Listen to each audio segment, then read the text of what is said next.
குற்றம் பண்ணிடுறான் ஒருத்தன், மன்னருக்கு முன்னாடி போய் நிறுத்திடுறாங்க. இந்த தண்டனை 50 சவுக்கடி இல்லைன்னா 100 மிளகாய் சாப்பிட்ணும். அவன் என்ன சொல்கிறான், சவுக்கடி ரொம்ப கடுமையாக இருக்குது, நான் மிளகாய் சாப்பிட்றேன் மன்னரேன்றான். சாப்பிட்றான்னா 10 மிளகாய்க்கு மேலே கடிக்க முடியல, நாக்கு எரியுது, கண்ணில் தண்ணி கொட்டுது, தாங்க முடியல.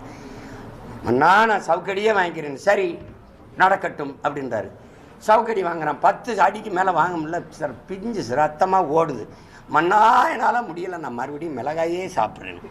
5 வருஷத்துக்கு ஒரு தடவை மிளகாய் கடி, 5 வருஷத்துக்கு ஒரு தடவை சவுக்கடி. இதான் என் இனத்துக்கு கிடைச்சிருக்கிற. புரியுதா உங்களுக்கு? இதில் மாறணும்னா திமுகங்கிறது ஒரு தீய ஆட்சி ஒத்துக்குருவோம், ஒழிக்கணும். யாரை வச்சுன்னு சொல்லுங்க. தீமையை எப்படி தீமையை வச்சு ஒழிப்பீங்க?